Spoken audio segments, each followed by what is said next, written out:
Hello and welcome to Lecture 6. In this lecture, we'll learn how to work with memory in an assembly program. We basically learn how to define and store data in memory and how we can take data from a memory and use it in a CPU and do the data manipulation and processing. The first question that we might have in this area is that why do we even need to use memory within an assembly program? The answer is simple. The reason is because the number of registers within the CPU itself is limited. Therefore, to store data temporarily and process the data, we need some other form of temporary storage. So therefore, we can use memory to store program data or to store program code and other form of data, as we will see in this lecture. Let's take a look at the data segment. So you are all familiar with segment.data or section.data in an assembly code. This is a section where we normally define the data that needed within an assembly code.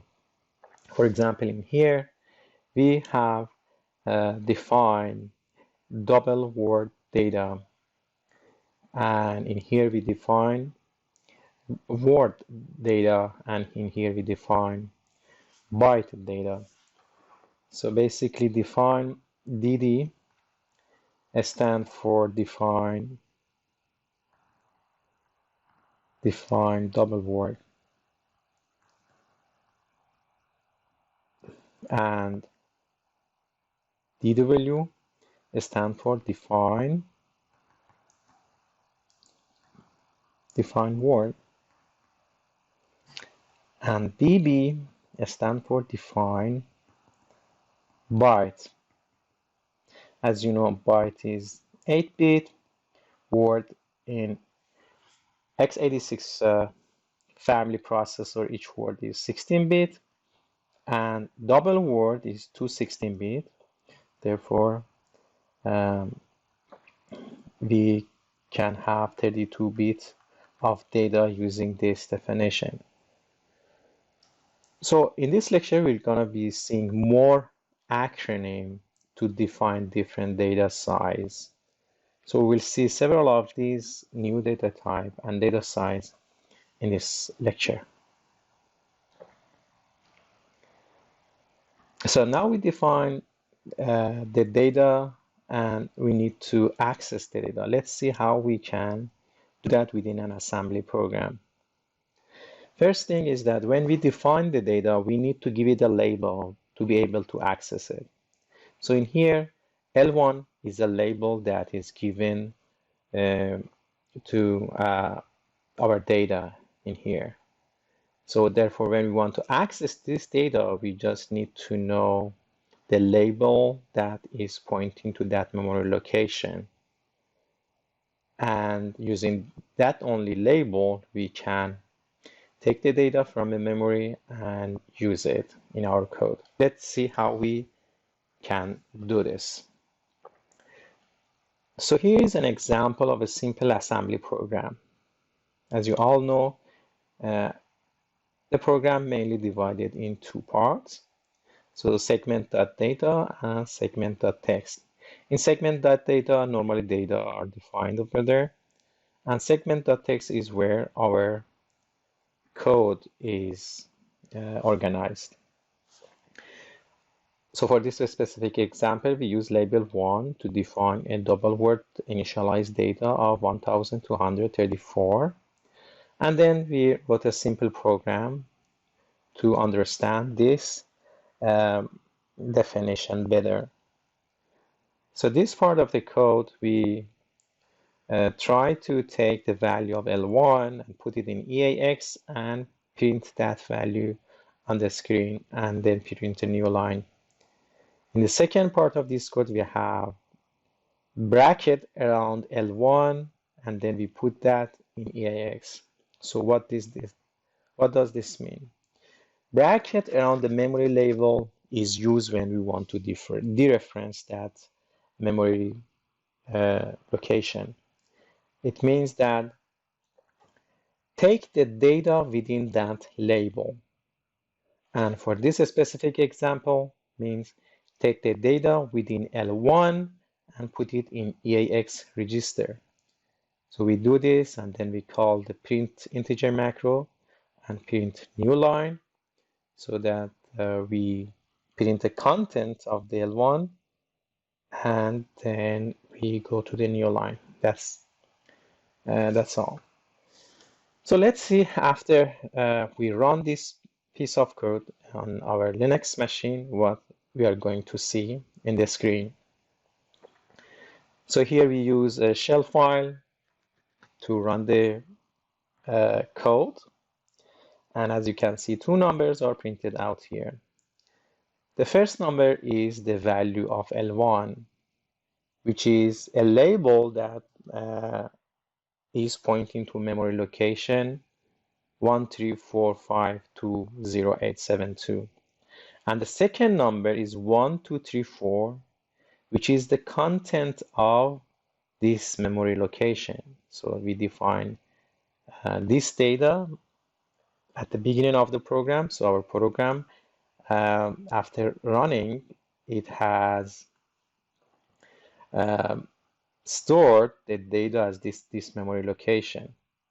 So if this is memory, then this is the address of the memory, 134520872, and this is equal to our label L1. And within that memory, we have our number stored, which is 1, 2, 3, 4. And this is a 4-byte memory element. Why? Because we use defined double word. DD stands for double word.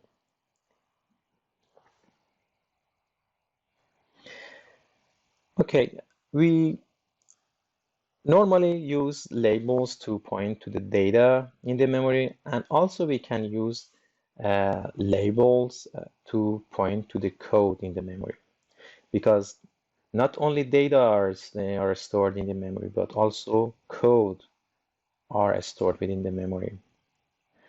So in here, we define this label as a global variable, and this global variable also is a label at the memory location, which our code is stored. Now, using this code, we want to know what is going to be printed out on the screen if we first move the value of the label itself into EAX register, and where we dereference this value and put it in EAX register. Let's see the results. It has a similar, interpretation. So the first one, SM underscore main, is basically a label that points to this memory location. And once we dereference it here, we basically tell the program that at this memory location, which is 134510872, take the data within that program and then print it on the screen. So this memory location, the value now for this specific example, the label is ASM underscore main, and the value of the ASM underscore main is this one, and the content of this memory location is 200, which is the first opcode of our text. Probably it's related to enter 00.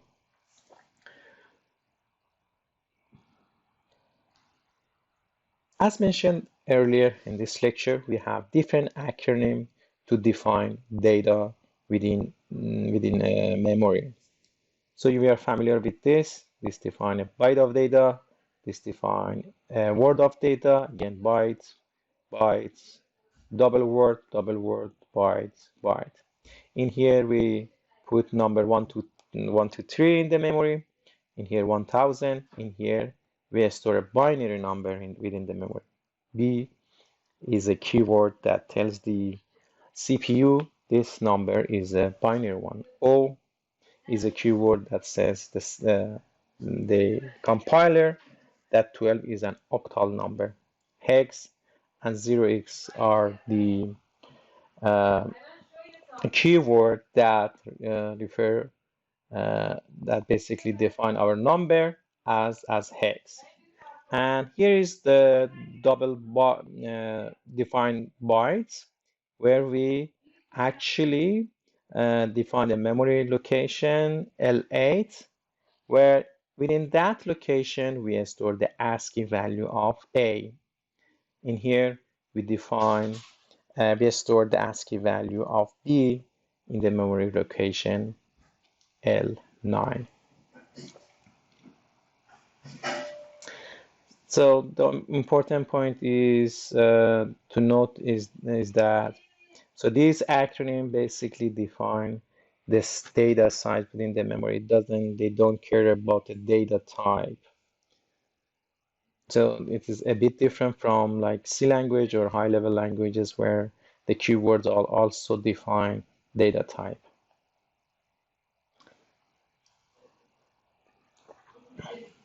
This is important to understand this acronym when they come into a program. So the first one is byte of data, the second one defines 2 bytes of data, 4 bytes, and double quad word is like 8 bytes of data, define quad word, and define 10 is 10 bytes of data.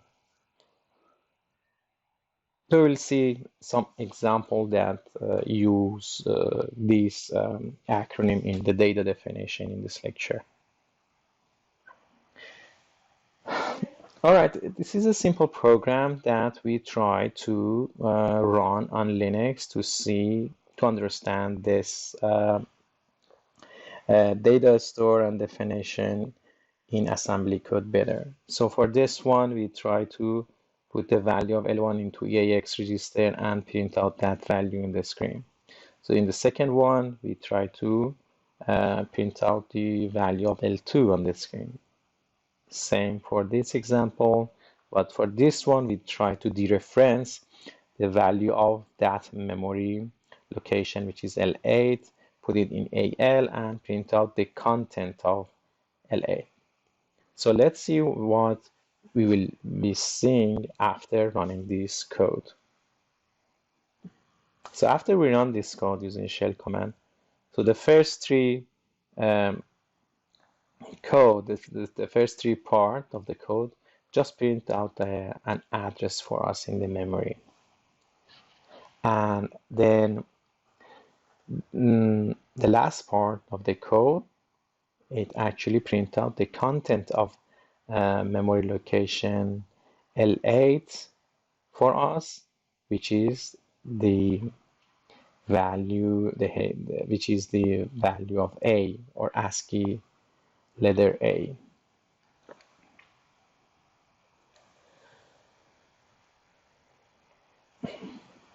So these definitions are from the book. These are similar to what we have seen in this lecture. Define byte, define double word, byte, byte, byte, define double word. And the only thing that is different is reserve byte. Basically, this is for uninitialized data.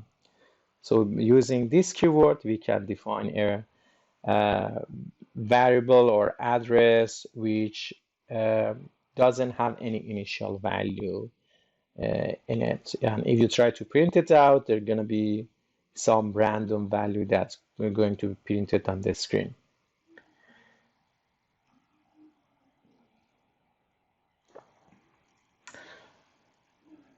Okay, when writing assembly code, you might ask yourself, in high-level language program, we have variables. So where are the variables in assembly code? The answer is that we don't have variables in low-level languages. We instead have labels. Labels which consist of like symbols and addresses. So these labels play the same role as variables in high-level languages like C. Now, let's take a look at another example. So in this example, we have segment.data, and then we have our label defined, and then we say double word, and then we put some data and separate them with comma. This definition is basically the definition of array of data within the memory. So basically, we define an array of data, and we put those elements within a location in a memory starting with the address of L1. So since we said define double word, basically each element in the memory gonna get occupy about like 4 bytes. So each of these gonna be occupying 4 bytes in the memory. So all of these gonna be 4 bytes. Therefore, if you want to access to the second element, for example, here 11 is the first element in the array, and 12 is the second element in the array. So since the memory in the x86 architecture is byte addressable, when you have your memory organized like this, for this specific example, so each of these elements is going to be 4 bytes. So here, and I have 4 bytes of data, again here 4 bytes of data, and then it's continue like that. 4 byte, 4 byte, 4 byte. In the first element, we have 11, and then 12, 13, 14, and 15, and finally 16. This is the array of data that we define using this label. L1 normally points it to the first element in the array. For example, in here, L1 could be value of 2000. And then if we want to access to the next element in the array, we need to jump as much as 4 bytes. Maybe 2004, 2008, 2016, and 2020, 2022. So this is the way that the addressing works for this array. Therefore, if you use this snippet to print out the first element, which is 11, for the second element, you need to increase the value of L1 by 4. So it means that this is going to print out the next element of the array, which is 12. It means that the content of this is going to be 12. And when we say move EAX L1 plus 4, we basically, it is equivalent to move EAX, the value of 2000 plus 4, which is 2004. So we basically dereference this memory value. What is in this memory value? If we take a look at this example, it is 12. How about this one? So let's see what is this value. This value is 2000 plus 1. And then this value is 2000 plus 2. So it's going to be 2001, 2002, and 2000 plus 3. That is 2003. In here, we tell the program, okay, take the 4 bytes from 2001 and put it in EAX and print that out. So this is byte 1, byte 2, byte 3, and 4. When we say 2001, the program is going to look at this point and then increment that by 4 bytes. So the thing that is going to take away from this one going to be some unknown number to us. Here is the same. It's gonna go look for 2002, move forward for 4 bytes, and take that value, put it in AX, and print it out. So therefore, our prediction is that when we run this code, the first one gonna print out L1, the last print gonna print out 12, and the three other one gonna print some unknown number on the screen. So we run that. As you can see here, we have 11 and 12. That's correct. But in between, we have some unknown value that basically they are not representing anything in the array that we defined in here. Therefore, it is important to know when you define the data as like 1 byte, 2 byte, 3 byte, or 4 byte, you as a assembly coder need to know the size of the data and when you take it from the memory, you have to take the right size from the memory with the right addressing value. If you mess up the address, the data that you're taking from the memory is gonna be some unknown value where even its interpretation is difficult. As you can see from here, these numbers are unknown and we don't know how to interpret this data. So if you do the addressing correct, you get your first element here and your second element in here. All right. So more example about array data in here. So this is the previous one, and this is another type. In here again, we define an array with value of 8 in each location. So assume that you want to define an array with the size 1000. What is the reasonable way to define that? So because you cannot add like 8, 8, 8, and 8 until 1000, it's going to be very long definition. So to do that, you can use the keyword times. So times 9 define double word 8 is basically equivalent to this definition up here. It means that, okay, create an array of 9 elements for me, and within each of these 9 elements, please put the value of 8.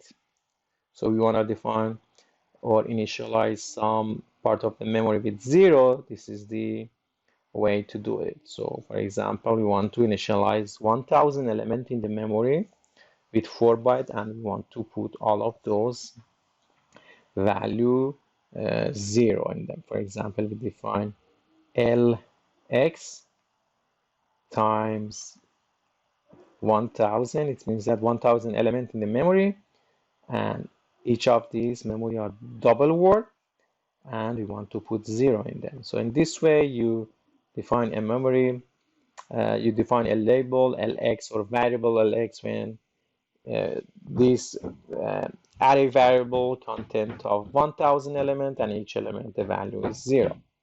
Here we have the keyword reserve double word. Basically, you reserve an element with 4 byte within the memory,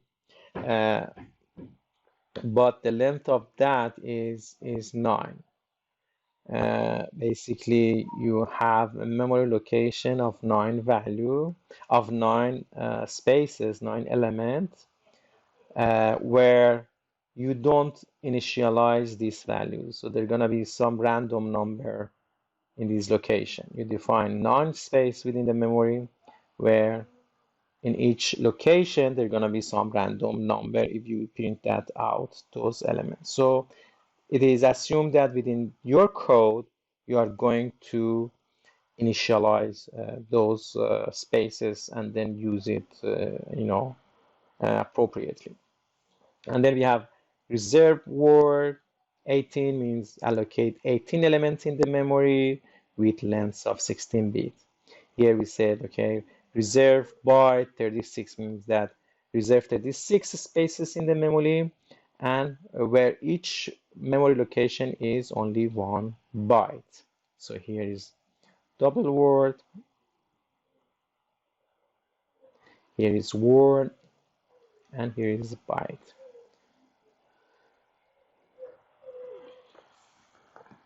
Okay, when we work with assembly syntax, normally we use different argument types within those syntax. For example, in here, we have move command, and our argument in here are kind of different, right?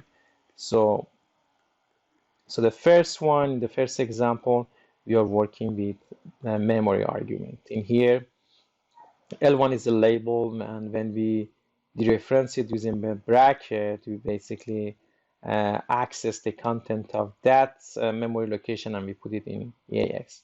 In here, it is reverse. We basically move the content of EBX to the address pointed by L1 plus 4. In here, we work with two registers. We move the content of EBX into EAX. And in here, it's kind of like immediate address. In L1, gonna be some number. In this case, is an address where we put that address in EAX register. In here, we simply move the numerical value of 1, 2, 3 in EAX register. Therefore, we have different argument types when we use assembly syntax. And memory is one of those argument type that we are going to use a lot in this course.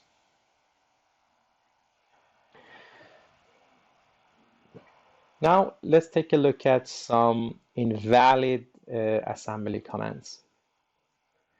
So in here we have move command, and we try to dereference the content of L2 and put it in the memory location pointed by L1. So if we have memory like this, L1 is in here and L2 is in here. And then what we try to do, we try to move this L2 to L1. And here is our CPU. So basically moving or manipulating the data from one memory location to another memory location is not possible without CPU supervision. So if you want to do that, then you need to put the data in the CPU in some given register and then from the CPU to your memory location. Therefore, these syntaxes are all invalid. The next topic that we are going to talk about is operation size. Basically, when you want to move data from a memory location to a register or save some immediate number into memory, you need to tell the CPU the size of the data that you are moving from from one place to another place. Okay, so we have a simple example here to demonstrate the concept. So we have L1, array of L1, and then we have a variable L2 or label 2 that has data 100 stored in it. In here, we move EAX into memory location L1, and L1, in our definition, we define it as double word, meaning that each element within L1 is 32 bits. Therefore, for this command, assembly command, so our source is 32 bits, and our destination is also 32 bit. Therefore, in terms of size, it is implicitly given, so that the size are matches. In here, again, L2 is a double word, is 32 bit, and EAX is 32 bit. Therefore, add operation can be done without no problem, because the sizes for the source and destination are the same. The size for the first argument and second argument are the same. So there's no issue with it. So how about in here? So we have 44, number 44. We want to put it in EAX register. And in here we have 44 and we wanted to put it in L1 location. So that's the first one is valid. So that's the subtract. So we have something in EAX register, then we want to subtract value of 44, and that is fine in x86 architecture when you work with registers. But for memory location, it is not, because the memory location are byte addressable. Therefore, The program doesn't know whether it should interpret this one as 1 byte, 2 byte, or 4 byte, or more than that. Therefore, the possibilities are different. So as a programmer, you need to define that in your code so that there is no confusion within the program. So as you can see in here, when we want to move 44 into memory location L1, in here it said that, okay, it could be double word. It is valid now. Then you can even define that as a word, meaning that when you move 44 into L1, just use 2 bytes or 1 word for it. And even you can tell your program when you want to store 44 in the memory, just use 1 byte. So all of these three are valid since you specify the size that number 44 gonna occupy within the memory. Therefore, when we move data, numerical value into the memory, you need to tell your program what the size is.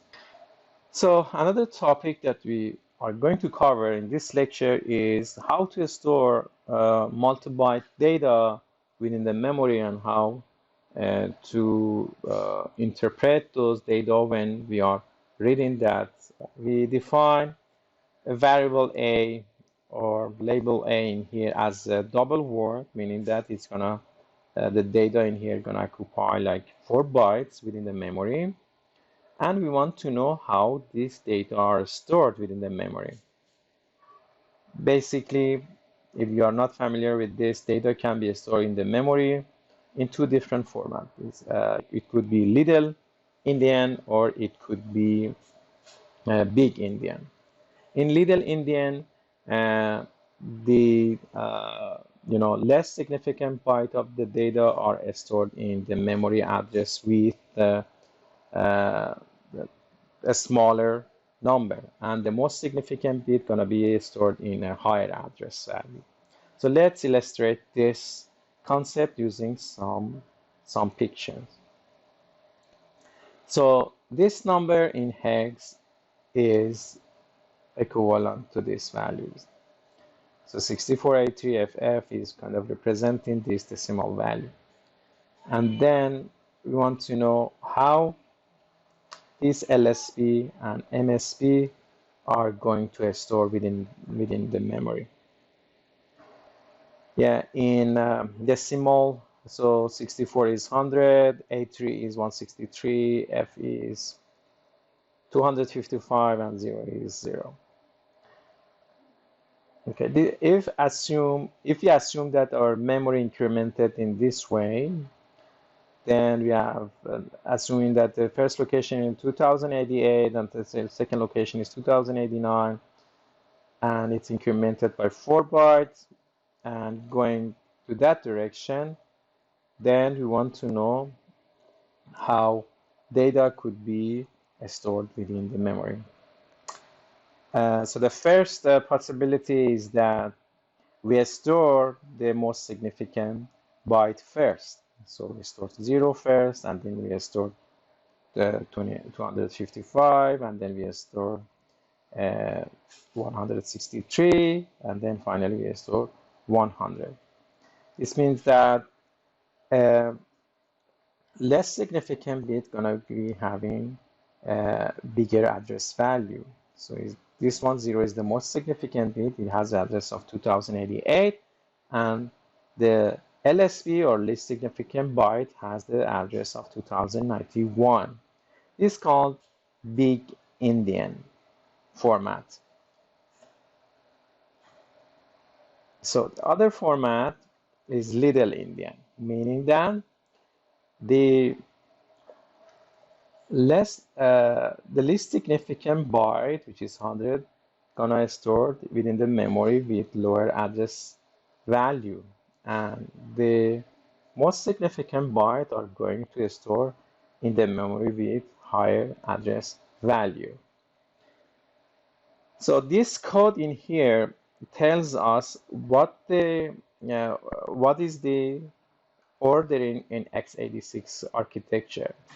It can tell us whether this is big Indian or little Indian. In this example, we try to print out each byte in this address incrementally and see what the contents are.